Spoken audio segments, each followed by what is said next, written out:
I never thought that a simple 24-hour survival challenge would turn into the longest, most terrifying night of my life. It was just supposed to be another Mr.Beast video, no different than the others. Stay the night in the Ohio State Penitentiary, complete a few challenges, and win a prize. Simple. I wasn't in the spotlight. My job was behind the camera, capturing the action. But as the night went on, everything changed. The first glimpse. At first, everything seemed normal. Chandler, Jake, Tarek, and the rest of the crew joked around setting up our camp. The prison looked just like you'd expect, decaying, cold, and untouched by time. But I felt it. There was something in the air, something I couldn't quite put into words. It was heavy, suffocating almost. The deeper we moved into the prison, the more it pressed on me. We laughed it off, but the silence that followed wasn't the usual kind. It was oppressive, like the very walls were listening. 5 hours in, I noticed the change. The jokes faded. The energy was gone. No one said a word, but we all felt it. Fear! And then there was a knock. A soft, deliberate knock. It wasn't an echo. It wasn't the wind. It was real. I pointed my camera toward the hallway where the sound came from. Everyone froze. Chandler's grin slipped, his eyes scanning the dark. Jimmy, ever the fearless leader, laughed it off. "All right, Tarek, $500 if you crawl through that hole in the wall for 10 seconds. The hole was small, barely wide enough to fit a person. Tarek hesitated for a moment, but then shrugged. Easy. He crawled in. Silence, and then scream. Tarek shot out of the hole, face pale as a ghost. There's someone in there, we laughed, but I didn't stop filming. Then I saw it. Handprints. Covered in dust. Fresh.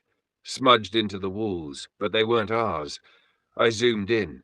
They were too recent, too real. But no one else saw it, not yet. Something was watching. We pressed deeper into the prison, hoping it was just our imaginations.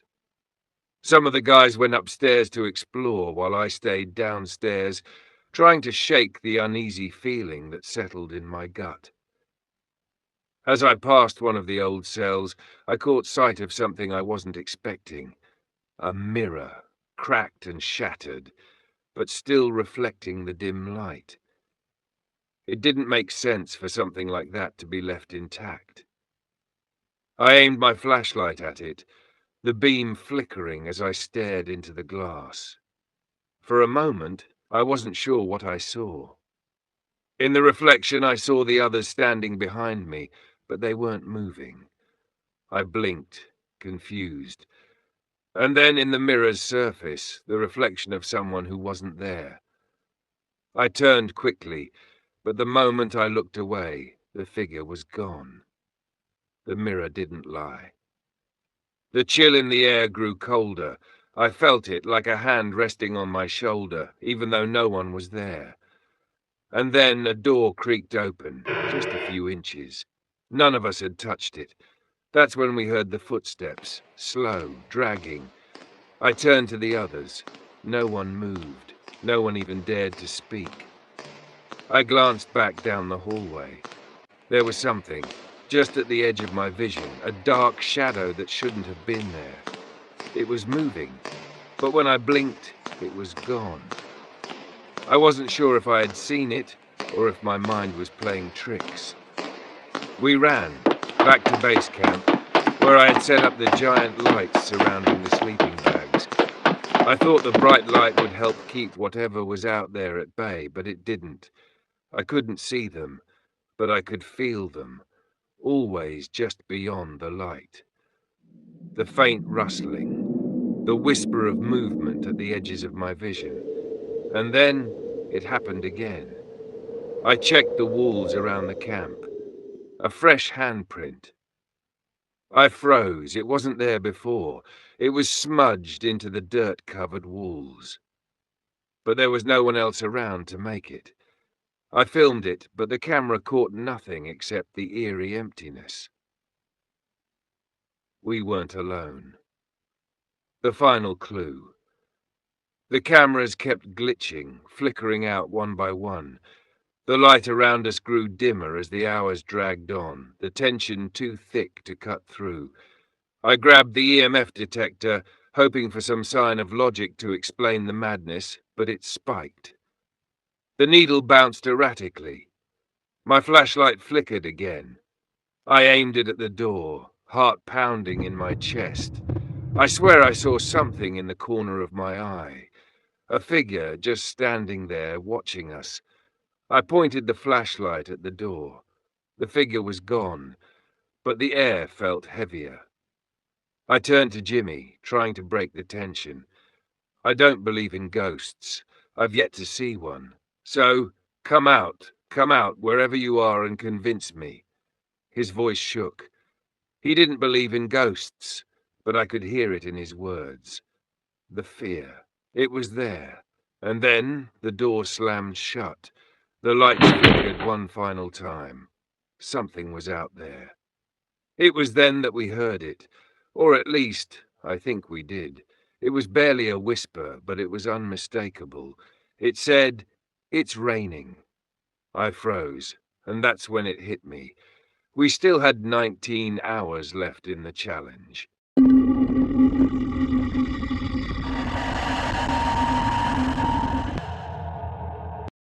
I've spent my career behind the lens, capturing what most people miss. The eerie, the unexplained, the things that only make sense when it's too late. Since childhood, I believed watching from the sidelines meant safety, that as long as I observed, nothing could hurt me. I was wrong. That night at the Ohio State Penitentiary changed everything. The first signs after the first knock, after the whispers on the walkie-talkie, after the reflection that shouldn't have been there. I told myself we were scaring ourselves, that it was just our minds playing tricks. But deep down I knew we had disturbed something. The air was thick, wrong, like the walls themselves were watching. My camera flickered, its feed cutting in and out. I blamed the old wiring, but then I saw them.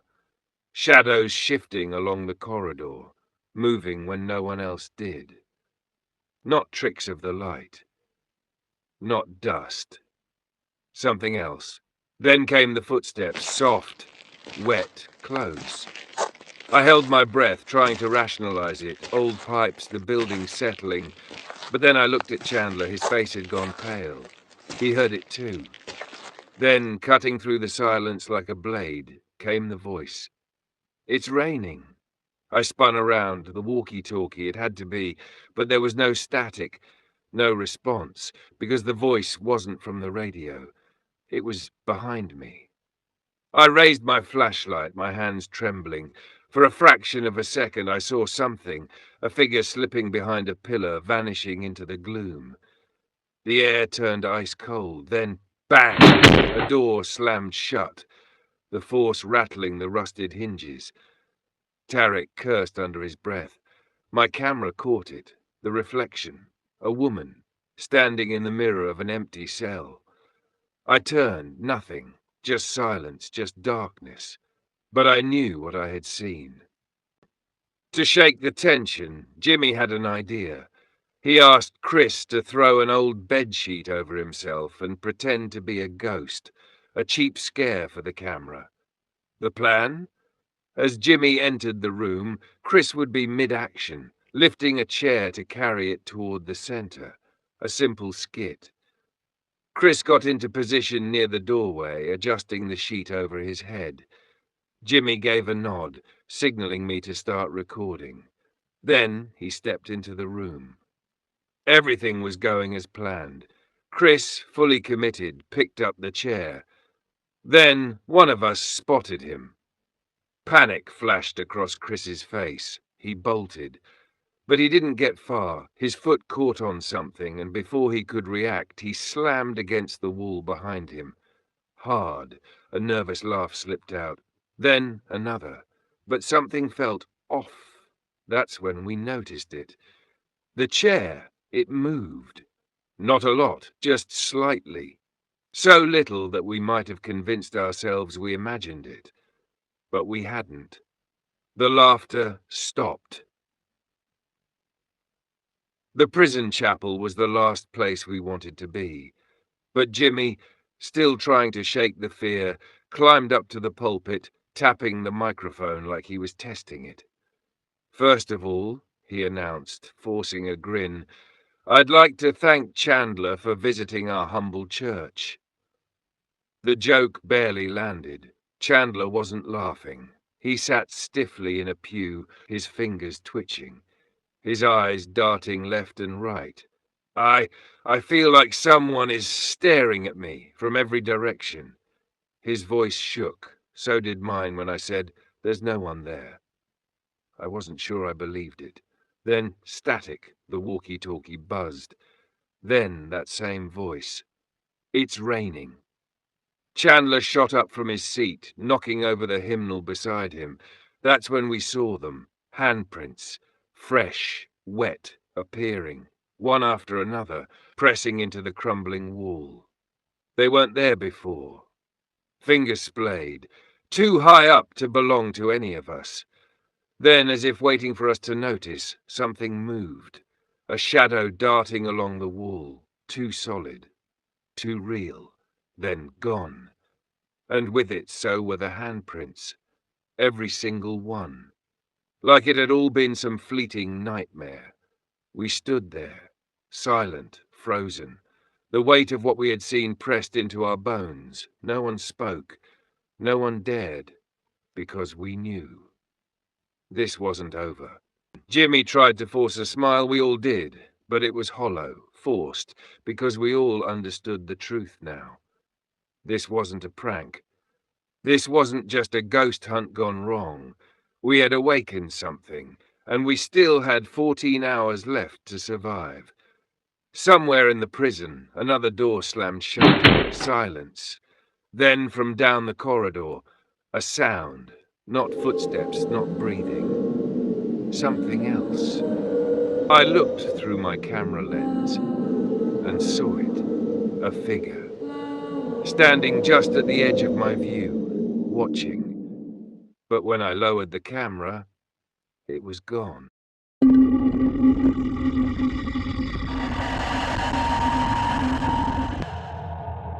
By the 13th hour, we weren't filming a challenge anymore.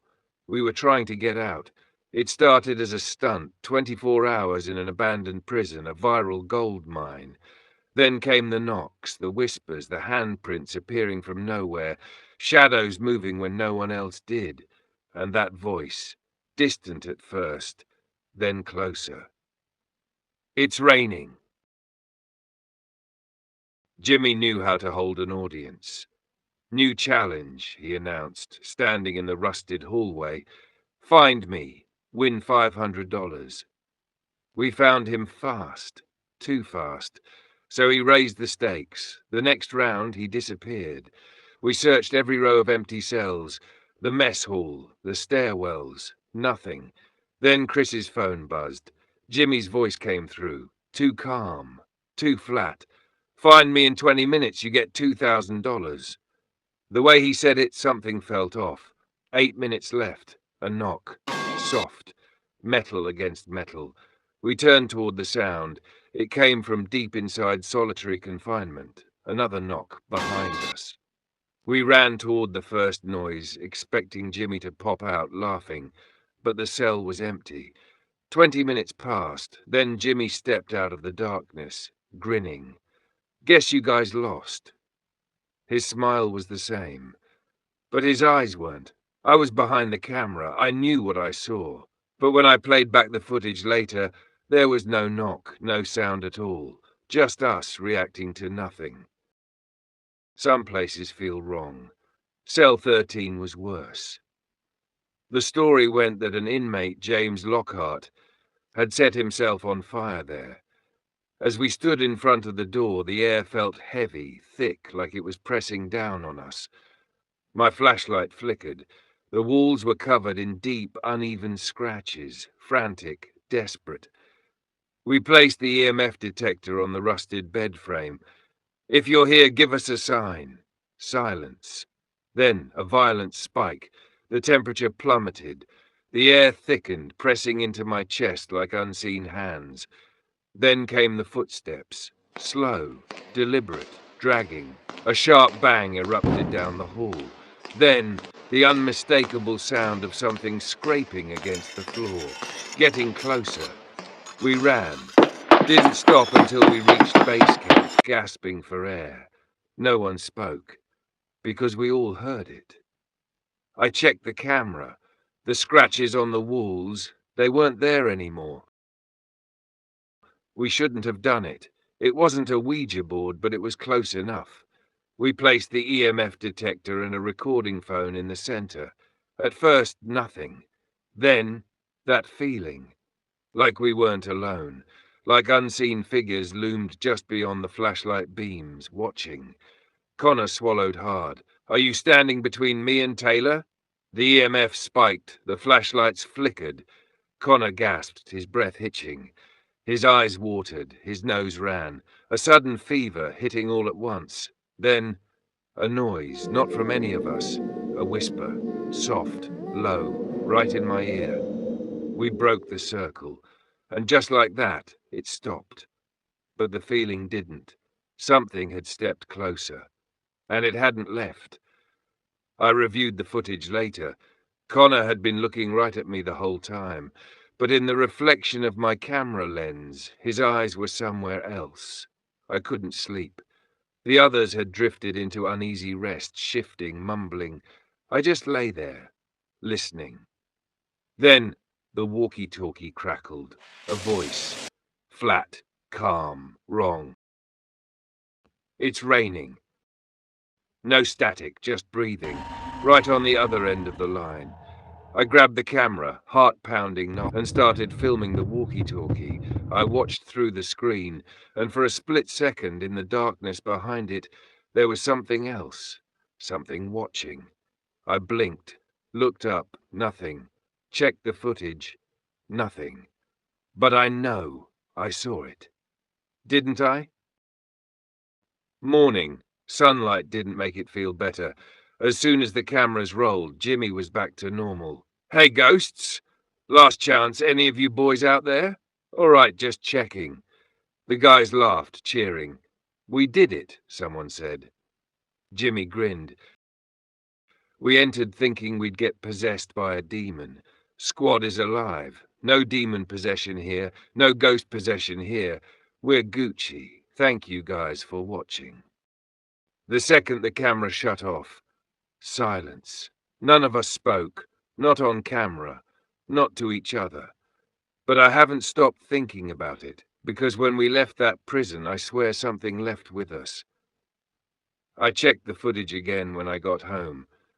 At the very end, right before the screen cut to black, there was one last frame, a shadow, standing behind us. I just hope he subscribed to my YouTube channel since I'm now out of work.